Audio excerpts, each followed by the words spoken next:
Hey guys, yeah, welcome back to my channel.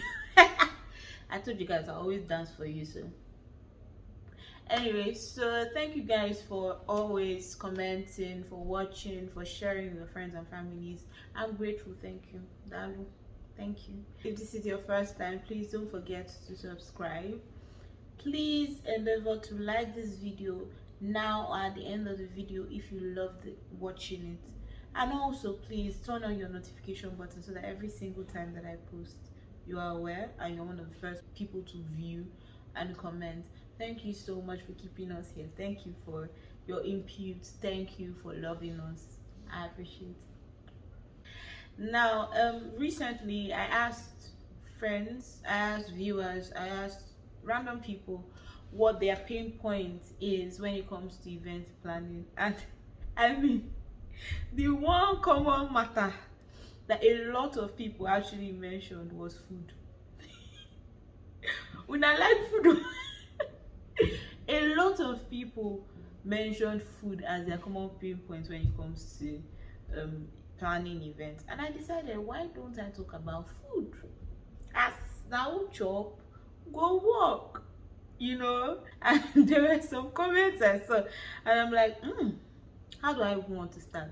Anyway, so welcome to today's video where we'll be talking about food management during your event and how to avoid no chop for your event.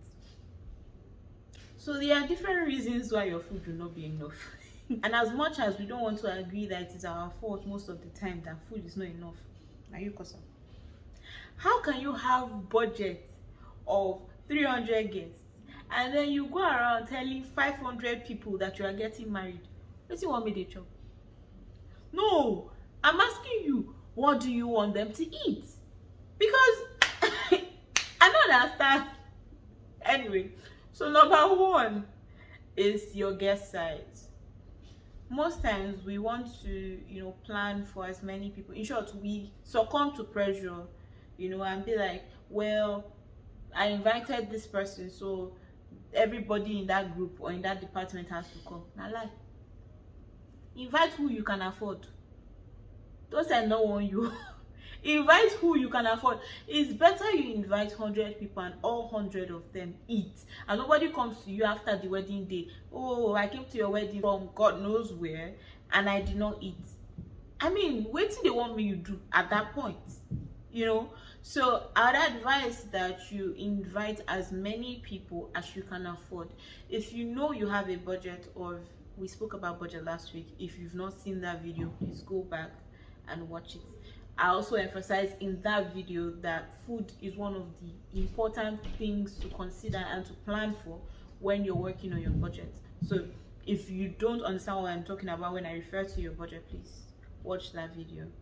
Now, if you invite say 500 guests and your budget can only cover for 300, it's not going to be a shocker when over half of the people that are invited to your event say they do not eat. So don't act like, oh, I did not expect that they will not eat. Nah, lie. You knew. You said let them come.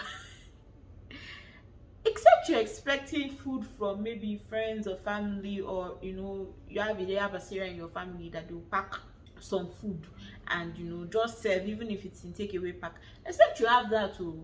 Please don't tempt yourself. Make the no beat event planner. I beg. The second thing that can affect how many people get to eat is if you do not make preparation, or if you do not make room for extra food. Once again, if you do not watch the budgeting video, go back, because I spoke about buffering your budget. So if you're planning for 200 guests, never order 200 plates of food. It doesn't work.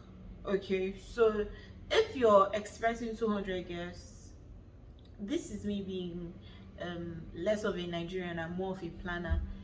Plan for 50 extra. I'm saying less of a Nigerian because, to be honest, if you invite 200 guests in Nigeria now, you might get a little over 350. But just to be on the safe side, you can't afford it, whatever be the case. make sure that you have at least 50 extra plates of food. Mobomo ya plenty oh. One person will bring like 15 children. You'll be wondering, did I even invite? I know you, but there's nothing you can do. They are there already. Okay, so that's number 2. Number 3 is poor planning. A lot of times when the caterer starts serving, the ushers or coordinators, that if you have a planner, you would have ushers and coordinators. If you have just ushers, you've not oriented them on what you want them to do during your event. Okay, so when they don't know what your expectations are, they will go and stand like statues in the hall and they will not help you. Meanwhile, ushers are not meant to be statues in the hall. They actually have duties. Okay, and one of their duties is ensuring that everybody is served and seated properly. What does that mean for food and distribution? It means that when your ushers have counted how many people on their table, like the tables allotted to each usher, then they are able to get one waiter or 2 waiters to go towards that direction. One major problem, and why I would say poor planning in food distribution really affects who eats and who doesn't, is sometimes your ushers do not even know their tables. They don't know, okay, I'm in charge of 5 tables in the hall. Do you understand what I mean? So at the end of the day, they are just running up and down because they are trying to make sure everybody eats, but they don't know where they started and where they are going. So poor planning can really affect food distribution. So be careful when you're handling that. If you have a coordinator, there should be a coordinator assigned specifically to food distribution. Okay. Number 4, this one, it took food vendors from hell. I have spoken about the essence and the importance of proper vendor sourcing. I've spoken about it several times, and to be honest, we don't really consider, you know, food vendors. A lot of times our family members will be like, okay, I have a vendor, use my vendor, you must use auntie this person or yeah this one. It's not my fault too, because when they want to beat in the office for inviting people and not feeding them, yeah, but Sarah no go follow you. So be careful. Okay, some of them actually even bring food and take a whole cooler, 2 coolers back home. Why did you bring food that is not my own? Because sometimes they'll tell you, oh, it's not part of your, so why bring them? And there's no room for you to even tell them, okay, add this extra 3 people's food, I will pay. Most times there's no option of that. So why you can't bring food where we no go job? So food vendors from hell can mar your event. Most I know what you I beg. Don't hire a caterer or somebody to cook when you're not sure of their capabilities. Some of them do not bring. I mean, I work with some certain caterers that bring extras. Okay, and when they have extras like that, what it does is that when you have excessive number of guests, they make provision for extra maybe 20 plates or 30 plates. I mean, I remember one particular caterer I worked with that the guest size increased. It was almost double, but no one went home without eating because this particular caterer brought extra. So don't do familiarity when you're choosing your food vendor. They feel beat you. The next thing, this one, nobody likes talking about it because the matter choke. You don't get everything you want to do. Is when you have guests carrying takeaway. You know all those guests that when they come, they have to write on napkins and plates and charger plates not to be taken home. Now then, you bring food to that table. Matter of fact, you will serve one person 50 times. You go still talk say you never chop. Now then, because when that happens, food that should have gone to the next table or to the next 3 people or to the next 5 people, one person has carried waterproof and poured all the food inside, so you don't have extra food for others.